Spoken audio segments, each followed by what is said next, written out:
ছাত্রদের একটা ছোট্ট আন্দোলনকে বৃহত্তম আন্দোলনের সৃষ্টি করে দিয়ে না বিএনপি করেছে, না জামাত করেছে, না শিবির করেছে, না ছাত্রদল করেছে। এই দাবি কেউ এককভাবে কেউ নিতে পারবে না। কেউ নিতে পারবে? দয়া, আল্লাহর দয়া। আল্লাহ রাব্বুল আলামিন দয়া করে ওই জালিমের হাত থেকে গোটা বাংলাদেশকে মুক্ত করে দিয়েছেন।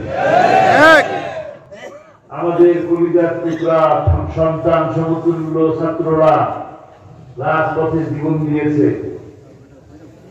অনেকে এখনো পর্যন্ত মৃত্যুর সাথে লড়ছে। এখনো অনেক মানুষ আছে হাত নেই, পা নেই, পঙ্গু হয়ে গেছে, বিকলাঙ্গ হয়ে গেছে।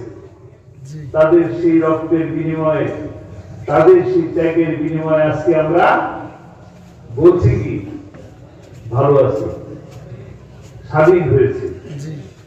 যারা এই বাংলাদেশকে নতুন করে স্বাধীন করার জন্য জীবন দিলেন, আল্লাহ তাআলা তাদেরকে শাহাদাতের মর্যাদা দান করুন। আমিন।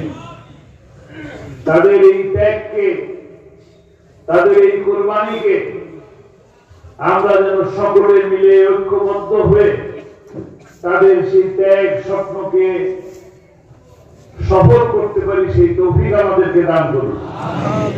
এটি একটি অনেক মানুষের জীবনের বিনিময়ে 28 ফেব্রুয়ারিতে এক রায়ের প্রতিবাদে, মনে আছে আপনাদের? আপনাদের কোরআনের ফাঁসির রায় দিল 28 ফেব্রুয়ারি, ফাঁসির রায়। সেই ফাঁসির রায়ের প্রতিবাদে একদিনে 78 জন মানুষকে তারা হত্যা করেছে। 4 মাস, এই 4 দিন, 28 ফেব্রুয়ারি থেকে 4 মাস পর্যন্ত 5 দিনে প্রায় 247 জন মানুষকে হত্যা করেছে। অনেক মানুষের জীবন, এই একটা না, একজন মানুষের জন্য না, অসংখ্য মানুষ গোটা বাংলাদেশে জীবন দিয়েছে কোরআনের পাখিকে ভালোবেসে। আপনারা কি কোরআনের পাখিকে ভালোবাসেন? ভালোবাসেন? আপনাদের এই ভালোবাসা, চোখের পানি, আপনাদের মিছিল, আপনাদের প্রতিবাদ, আপনাদের প্রতিরোধ, আপনাদের আমার শ্রদ্ধা মা বোনদের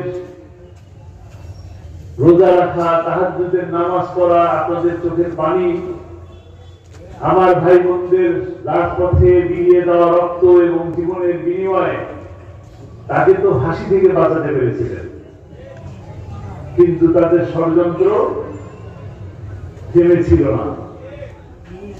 তাদের ষড়যন্ত্র ঠিকই চালিয়ে গেছে এবং সেই ষড়যন্ত্র তারা একটা সময় এসে কি বাস্তবায়ন করেছে।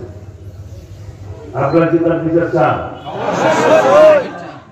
বিচার চাই।